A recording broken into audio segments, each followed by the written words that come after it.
let me share my screen with you guys.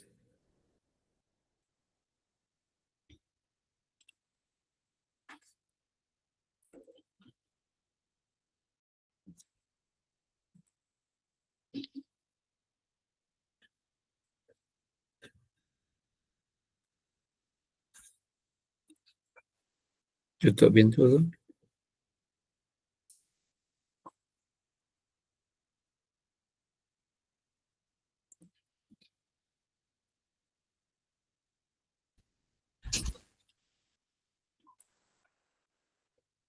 Can see my screen?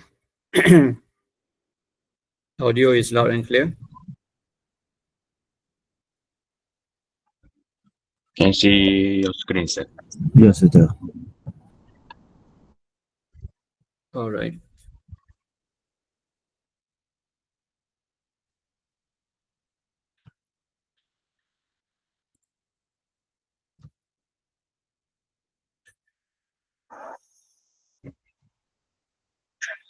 So welcome to our class. We're going to continue on deadlock today. So it's the outline of our lecture for today. Okay, deadlock in semaphore.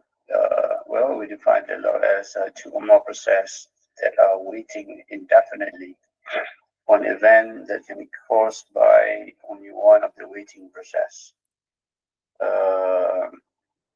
Now, let's look at this particular example right here. So we Okay, before that, let me go into defining deadlock, all right? Basically, it's a situation that happens in your operating system where two or more processes are basically locked. They cannot progress. Okay, and the reason behind is the two processes are, like the definition states here, waiting indefinitely for an event to occur. Okay, I think I give the example earlier in the lecture at the beginning of the semester when I talked about this a bit. Basically, the situation, if you want to take an analogy, for example, for human, if I want to write, right, I need a pen and I need a paper. Okay, if we assume there are two persons who wants to write, so both needs one paper and one pen, but happens to be there's only one paper and one pen available, okay, being kept by someone who managed the pen and paper. So person number one will request for the pen. Let's say person number one requests first to the person in charge, say, can I get a pen? So that guy give him a pen. So before he managed to ask for paper, the second guy asked for paper from the other guy. Okay, asked for paper from the manager. So the manager give him the paper. And then both of them will, of course, proceed on requesting the next item that they need to write, which is the first guy, since he get a pen already, so he need a paper. So he issued a request for paper. So the manager said, you have to wait. The other guy is holding the paper. Right? The same goes with the one who's holding the paper. He said, can I get a pen? So this guy said, well, the other guy is holding your pen. Okay. So you have to wait. So what happened? Both of them will be waiting indefinitely. And logically, they won't release the resource that they're holding, which is the first person. He will keep on holding the pen. He won't release the pen, right? Because he needs the pen and he's just waiting for the paper. He doesn't know when the other guy will release the paper. To him, he is thinking sooner or later that guy will release it once it's done. But that guy also will never be done because he's waiting for pens. So what happened now, both of them are waiting indefinitely for a resource which is being held by another process. Okay, so that is an example of an issue in deadlock. So same goes here in your operating system. It's always possible for two or more process waiting indefinitely for a resource which is being held by the other guy, and that process itself is holding a different resource which is needed by some other process. Okay, so roughly we say that is the definition of deadlock. Okay, basically explanation, but you can take this text as definition, but I hope that makes things clearer to you what is meant by deadlock. Basically, they cannot progress. Okay, we'll proceed with the video. Have semaphore S and Q, where both were initialized to 1. And if you look at process 0 is issue a wait on S, right? So that will cause the semaphore value S to be decremented from 1 becomes 0. Now at the same time, process B1 issues a wait on Q, right? So what happened is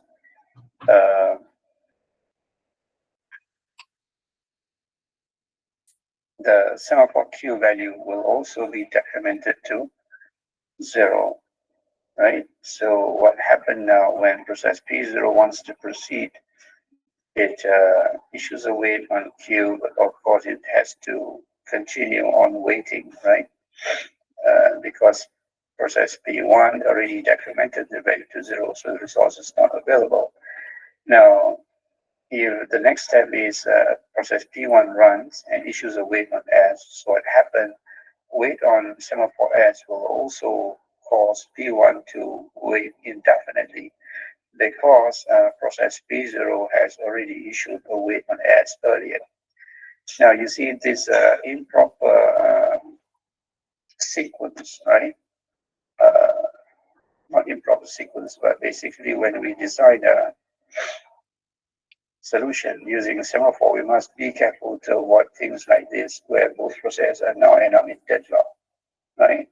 Both of them are waiting for the semaphore. One is waiting for Q, the other one is, process P0 is waiting on Q, and process P1 is waiting on S, right? So both of them cannot proceed. Okay, so the same issue of deadlock can also happen in other cases that we discussed last week when we talk about the dying philosopher problem. So we have to be careful in using a semaphore to ensure that we avoid cases like this. Right. Well, of course, if the sequence is P0 wait on S and then it continue executing wait on Q, then, well, both will be peaceful, right? It proceeds and then it does what it needs. Because we have no control on the sequence of execution, which is purely left on the operating system, right? Now, just now I mentioned the dining philosopher problem, right? Well, that is a classical explanation of deadlock. Basically, it's like this. Let's say this is your table. Okay, there's Mr. Philosopher 1, 2, 3, 4, and 5, for example, right? Then they want to eat. They have a plate of food in front of them, right? Okay. So, and here's a fork.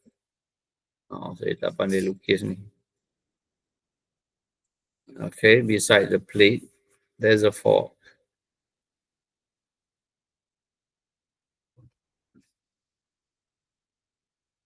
For them to eat. But these people, they are Western people. So when they eat, they hold on both hands, one spoon, one fork. But here there's no spoon, both are fork. So when they want to start eating, each of them holds the fork on their right first. And then all of them wants to hold the fork on the left. But the fork on the left has been taken by the other guy. Right? So what happened now, they also end up waiting and indefinitely. So just to illustrate the same concept, which is deadlock, right? Like the example I given earlier on writing. Okay, we'll continue with the video.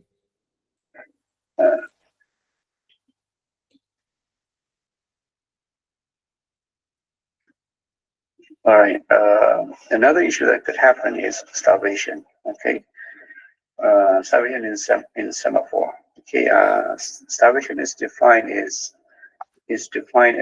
indefinite blocking. Basically, the process never get a chance to to proceed execution. Okay. This normally happen due to the process has a very low priority as opposed to the other process within the system. So that process may be waiting on a semaphore, and it never gets a chance to be removed from the queue where it's waiting. Okay, and it could be a suspended queue uh, because the fact that it sits in a process which has a low priority and then it never gets a chance, so it's stuck there for a very long time. Okay, and as we talked before about CPU scheduling, the lower priority process will never get chance to run as long as there are higher priority process which needs execution in the system, right? Now, secondly, is another issue we highlight here is what we call priority inversion. Okay, this situation is defined as is a scheduling problem that is when a lower priority process is holding a lock. Okay. You guys, for this part of the lecture, I mean today's lecture, right? I'm showing to you guys definitions of problem. We won't be looking at the solution for starvation and priority inversion in detail.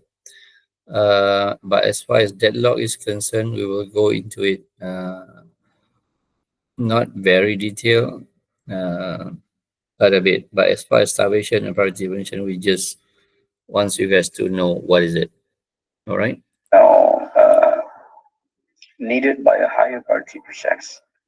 Uh, of course, when we talk about lock here, you're talking about, let's say we talk about mutual exclusion, right? A different way to achieve mutual exclusion. Okay, we can make it happen by means of imposing semaphore, okay, by means of monitors or by means of hardware mechanism, okay. But of course, priority inversion uh, does not means it can only happen within semaphore, within monitors, or within hardware solution, right?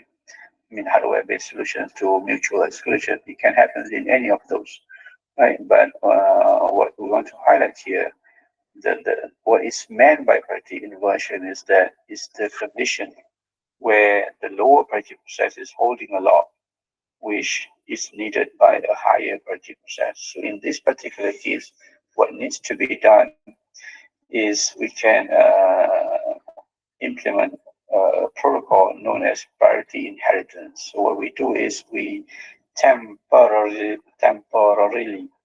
increase the priority of the lower priority process just for the sake of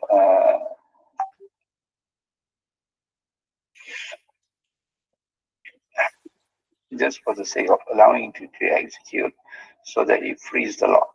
Okay.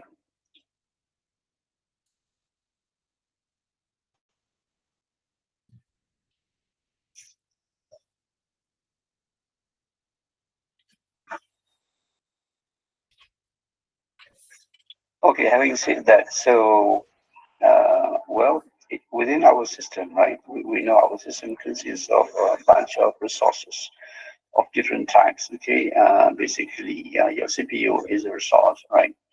The memory space and the I/O devices. Okay, basically everything that is needed to be used by your process. Even a file could be your resource, right? Things that the process needs access to. Now, so in acquiring access to the resources, we have talked that what the process needs to do is to issue a request. Okay, I mean, And we talk about using semaphore to achieve that, using monitors to achieve that, or you can use some help from the hardware mechanism to impose that. Okay, and also we can even use mutex to use that, right, to achieve these things. But the in general, basically, the process needs to request for access. Okay, and then once the request is granted, okay, you can use the resource, and then it releases them so that other people can use them. Now, in this request, use and release sequence, okay, if they are improperly set up, right, then they could lead to deadlock. Okay, so what are the situations, or what are the conditions that would lead to deadlock to happen, right, in any of those cases? So let's look at those things now. All right, deadlock characterization. Okay, deadlock can arise if four conditions hold simultaneously. Okay. This is very important for you guys to understand. Okay, the causes. All of this thing has to be true for deadlock to be happen. So there are four things. Okay, so you need to understand each of them, and all of them has to be true at the same time. Okay, if only three is true, then deadlock won't happen. Okay, so it has to be all four. Namely, one is a mutual exclusion. Well, as far as mutual exclusion is concerned, then well, we need it. We need to mutually exclude our process. Okay, we cannot live without it, right? Next is whole and weight, right? Whole and weight. What is meant by whole and weight is a process get access to one resource, holding it, and requesting for another resource, okay, without releasing the resource that is holding. Now, that's a potential issue. Okay.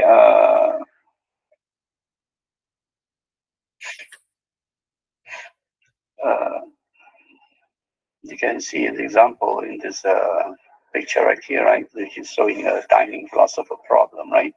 So each of the philosopher is holding one chopstick and requesting for another chopstick, or we can, if you don't like chopstick, well, Chinese students, they eat with chopstick, right?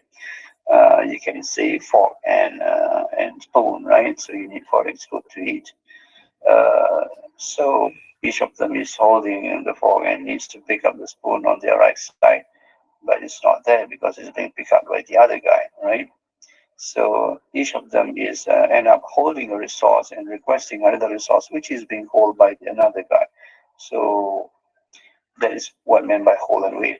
Third is no preemption. So if we have no preemption in our code, right, something like, okay, you can only hold a resource for a certain amount of time and then you must free them. Okay, in other words, if you hold a resource and asking for another resource, you can only do that for a certain amount of time. We don't have something like that in our code, right? And then circular weight. Okay, well, in this particular case, it is obvious because they're sitting in circle, but that's not what we mean. What we meant here is basically one resource is waiting for another, being called by another process. Okay, and each of them are in that state. Okay, so they end up in everyone is waiting. So what we want to highlight here, if these four conditions happens, okay, at the same time, then there's a very high chance for the processes to be in the state that we call deadlock.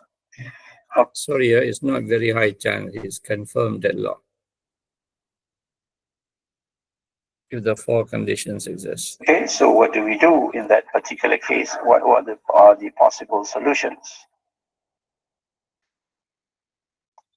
All right, methods for handling deadlock. Okay, one is we ensure that the system will never enter the deadlock state. Basically, it's prevention. We avoid, okay? So, secondly, we allow the system to enter the deadlock state and then recover from it. Okay, so we allow them to be in deadlock. We detect that there's a deadlock happen, and then we recover it. Okay, so one is avoidance, another one is detection. Another one is what we do is we simply ignore the problem and pretend that deadlocks never occur in the system.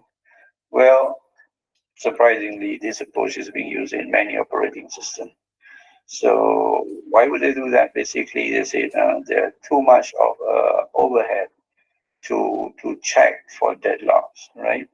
So they say it's much easier that when it goes into deadlock, then just let the user to reboot the system. Okay. Experienced that before? OS. Hmm. Are you guys over there listening? Yes, Doctor. Yes, sir. Okay, that's why Windows used to give blue screen before. But nowadays it's kind of not very frequent as before. Okay.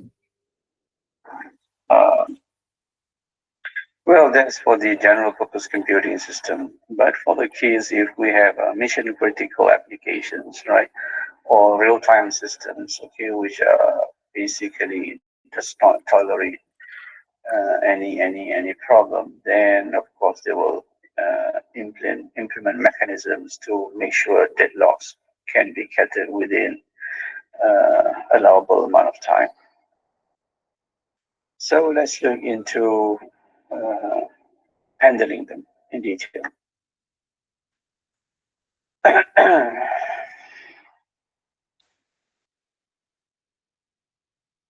Okay, so to prevent or to restrain the waste, uh, to restrain deadlock from happening, right? We can impose prevention. Okay, so what we can do is, for example, as far as no preemption is concerned, we can say in the dining philosopher's problem, for example, we can say, okay, each of the philosopher, you can only hold a chopstick while asking for another chopstick for a certain amount of time. And if you do not get to hold the other's chopstick by that time limit set, then you have to free the other chopstick which is you're holding. So that will basically preempt that particular philosopher process, right? Secondly, for hold and wait, for example, if you look at these image over there showing the traffic lights, right? Crossing intersection. So in that particular case, no preemption wouldn't work, right? So what we can do is we at the junction, what we do is we put a traffic light. So basically, we only allow the process to pass through to basically to enter the critical section, which is the corner, okay, the center of the intersection. If they can go in and pass through, you know the concept traffic light, right? Out of the 4 junctions, only 1 junction will be green. One of the road will be green at one time. So green means they go and they pass by without stopping in the middle, right? So if they use the middle section but without stopping, they immediately go away. So basically, they won't go in the middle and wait for another resource. There's no such things, right? So we can do something like that in the code also. I mean that particular concept. Now, as far as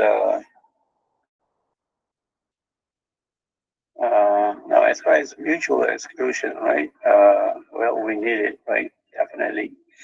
But of course, mutual exclusion should only be imposed on resources which are shared. And for non-shareable resource, well, we don't have to impose mutual exclusion. So basically, we doesn't have to implement neither semaphore nor monitors, okay, not even the hardware or any other means of ensuring synchronization because the resources are not shared.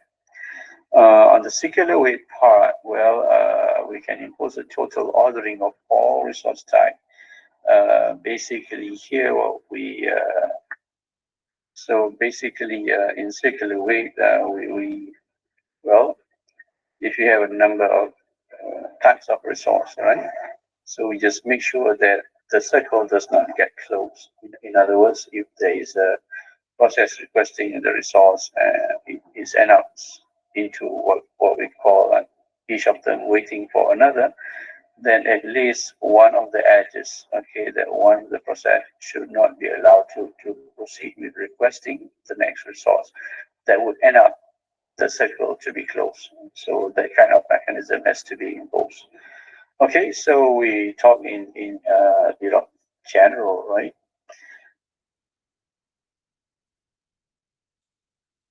Okay, guys. Those are basically explaining definitions and then the general approach on how to solve deadlock. We have prevention, we have detection, and we have the last one, which is very funny. Just ignore it. And then now we are going into specific, and then we talk about what are the four specific conditions that leads to deadlock. Okay. Uh, and now we're going to go into another part of deadlock. Bear with me, I'm going to share with you.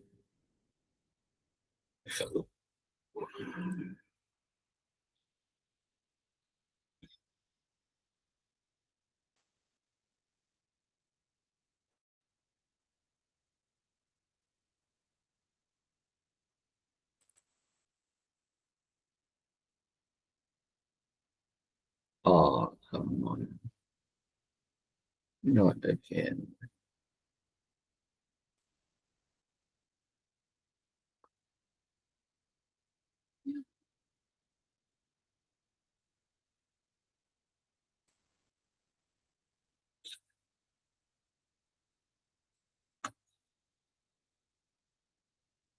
Sekejap ya. Rebooting again. I think that's the best solution for my PC somehow. There are a lot of background processes hogging my system. You guys stay there. Yeah? Give me a few minutes. I'll be back in.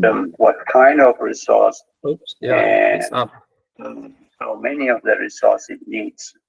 At the same time, the operating system would have to decide how to allocate those resources to the processes which request it in a way that the system remains in a safe state. In other words, it doesn't lead to deadlock.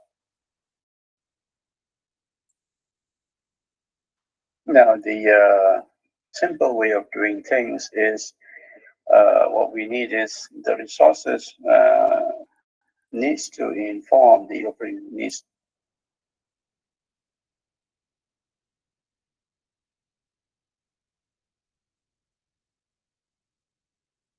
Yeah, I need to reboot. Sekejap eh.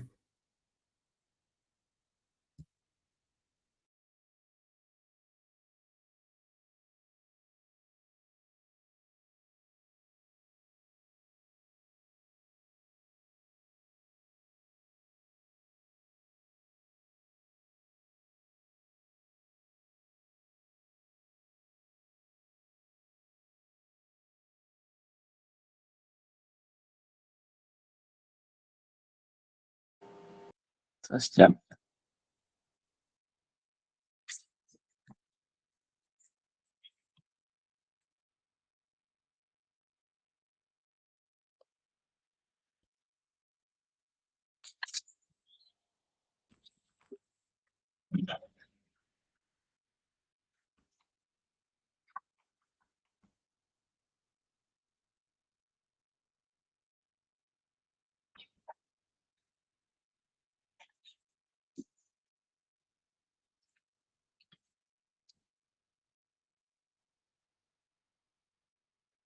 كانت من القانتين.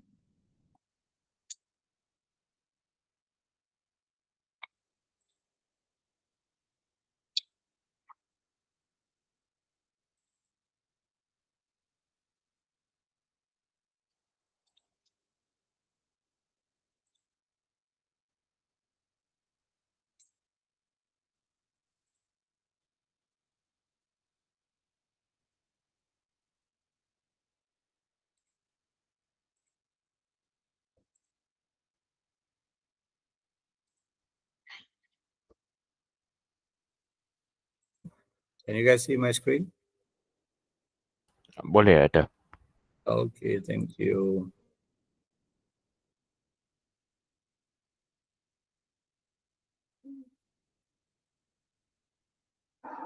Okay, deadlock avoidance. Within an operating system, the resource will need to share resources. Basically, they need to highlight to the operating system what kind of resource and how many of the resource it needs. At the same time, the operating system would have to decide how to allocate those resources to the processes which request it in a way that the system remains in a safe state. In other words, it doesn't lead to deadlock.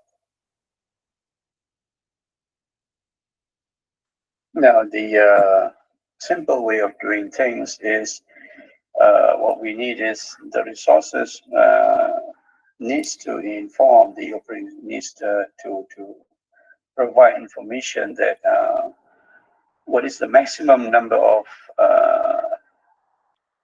resources, what is the maximum number of each resource that it needs during its execution right in the beginning to the operating system.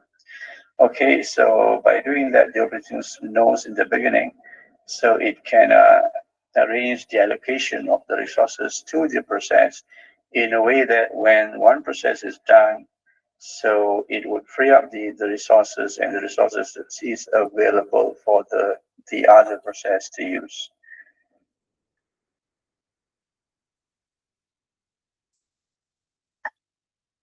Okay, one way to keep track of the requests of resources by the processes is to use what we call a resource allocation graph.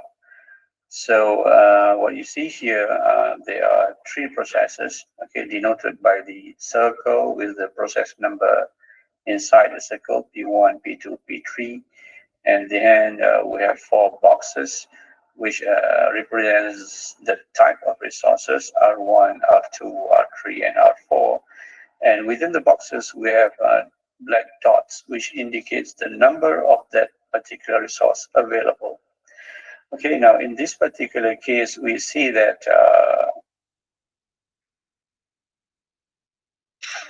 okay,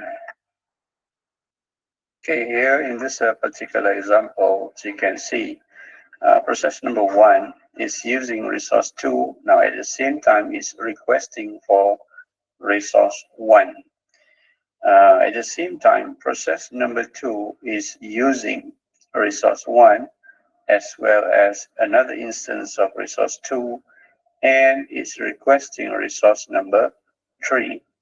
Now, and as far as process number 3 is concerned, it's currently using resource number 3 and it's not requesting any other resource.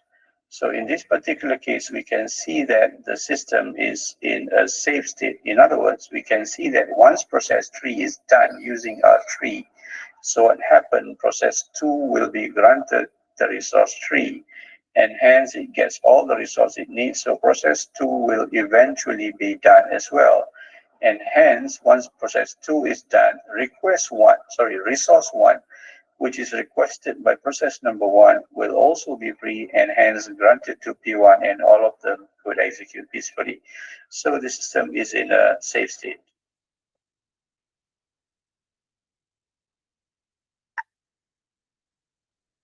Now, on the other hand, if process number 3 requests for resource number 2, then we will end up in a not safe state.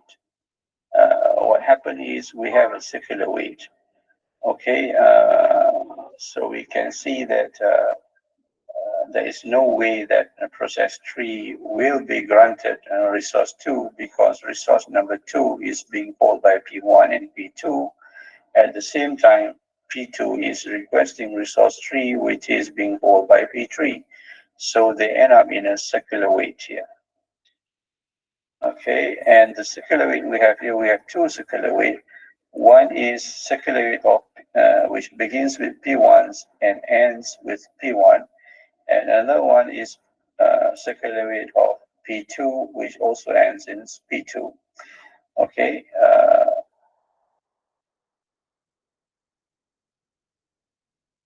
Any questions so far? Make sense?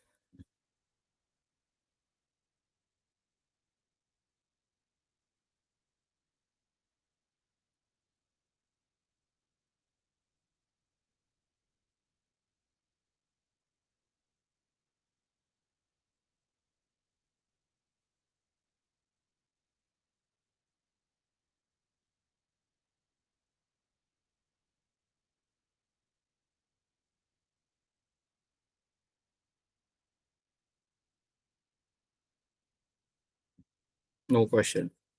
All right, proceed.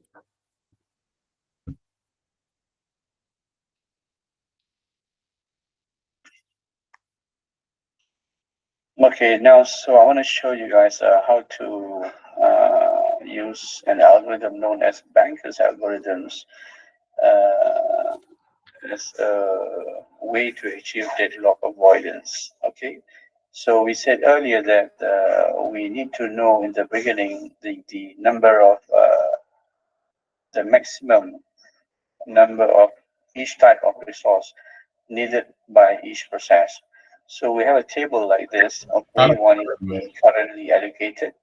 Next is the maximum number of resource, which is the maximum number of resources needed by each process. Okay, two tables. So an allocation is the current state.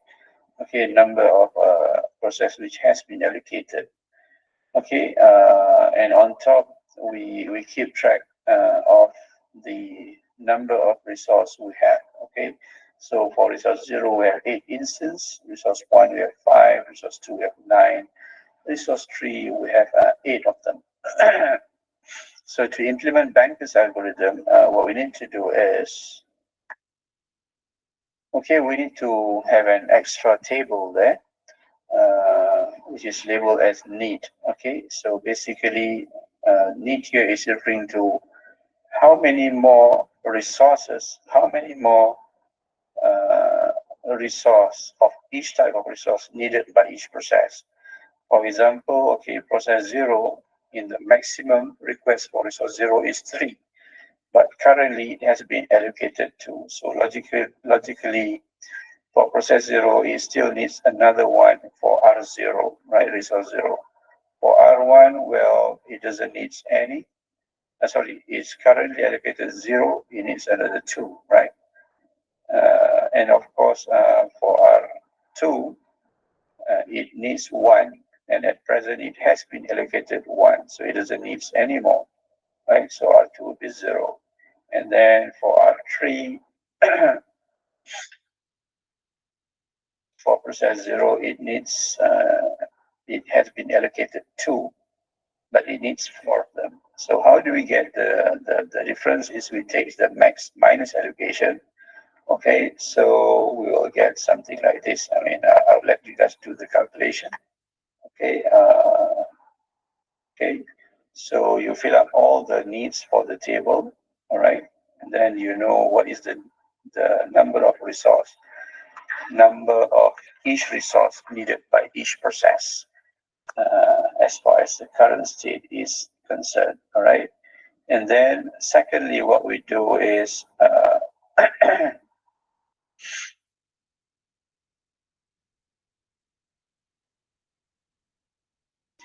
we sum up, okay, the number of allocated for resource to all the process. For example, for R0, you sum up 2 plus 4 plus 1 plus 1 is 8.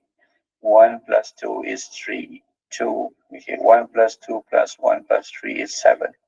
And then 2 plus 1 plus 3 is 6. So those are the allocated resource. And we can compare this with the number of resources that we have.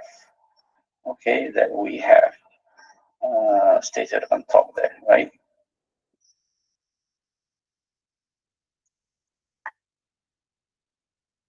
Okay, so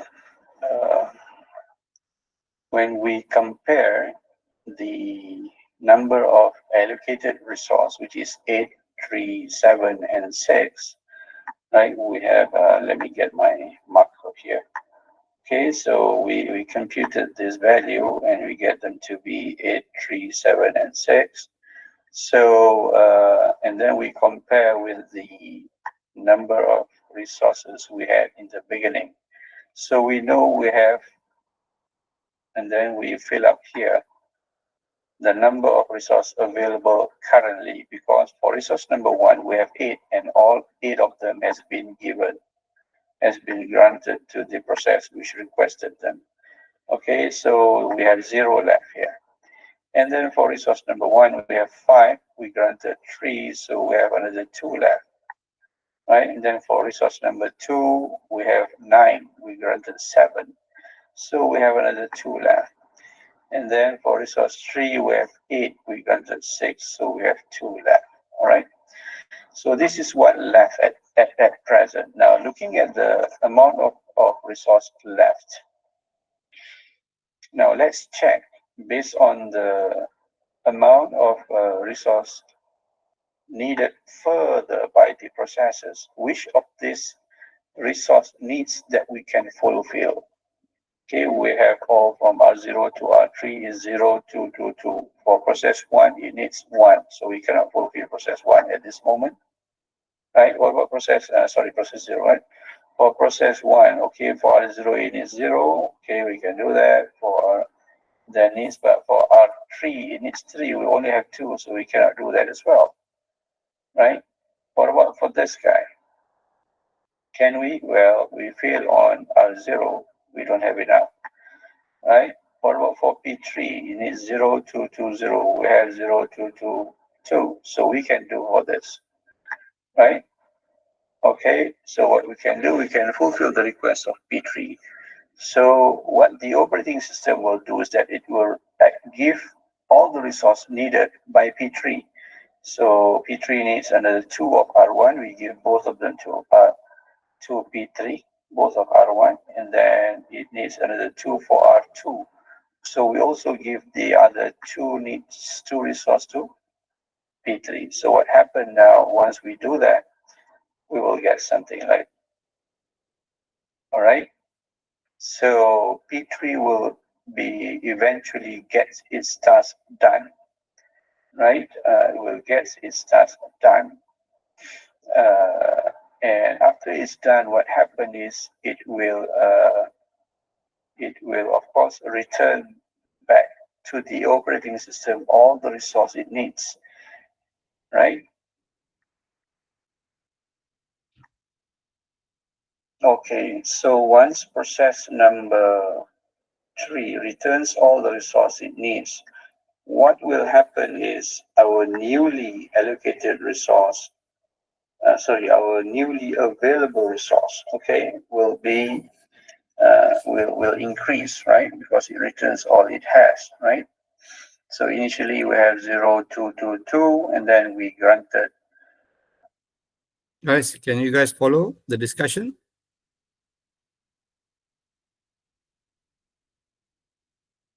Ay, ada orang, tak ada orang ni. Hello? Anybody home? Yes, sir. Ada tu. Oh. Boleh follow tak? Previn says yes. Previn, please continue. Which process request will be allocated next? Previn kata silap lah aku jawab. Okay, we'll continue a bit more, right? Another 2 of R1 and 2 of R22, process 3. So after it gets its job done, so P3 is done, so it will return back all the resource it has.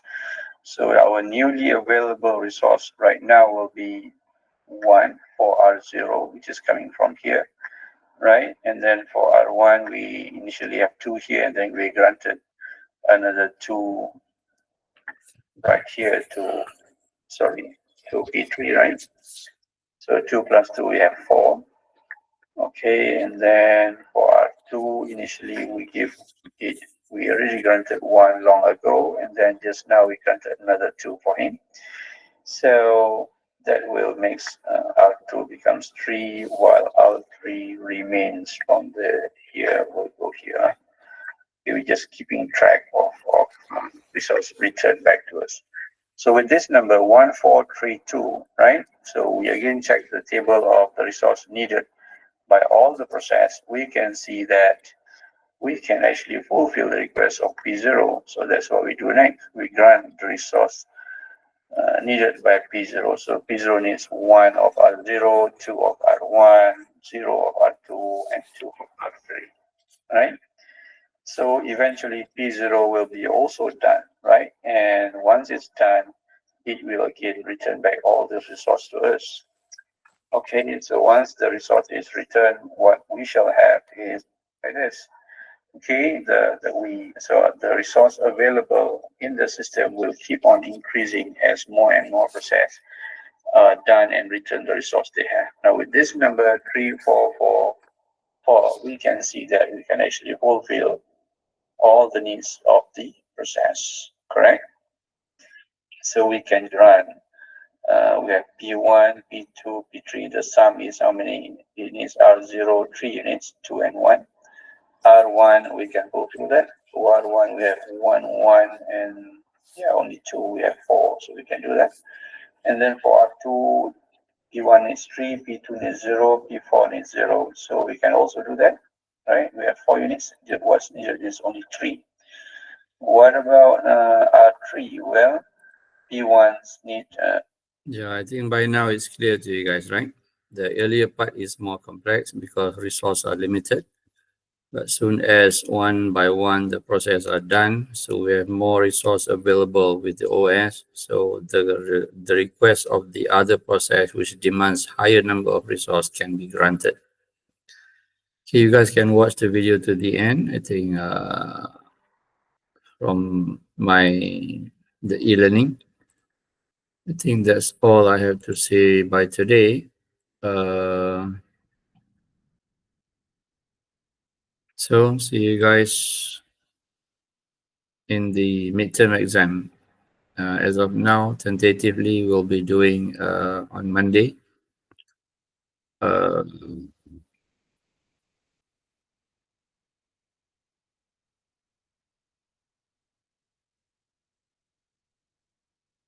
Okay, I will update you on WhatsApp. Any question on anything about the course? Wednesdays, what's that? Tak ada. Okay, tak ada. Thank you. Oh, yeah. Okay, thank you very much to all of you for this semester. What time for midterm on Monday? At Yok Fong. I'm planning for 5:30 until 7. Already made the request. I'm waiting for response from the person in charge of the room. Okay? But we'll update you guys on the final answer from them. Okay, thank you very much. Assalamualaikum and a very good morning. Thank you, Doctor. Thank you, Doctor. Welcome. Thank you, Doctor. Thank you, Zul. Terima kasih, Cikgu.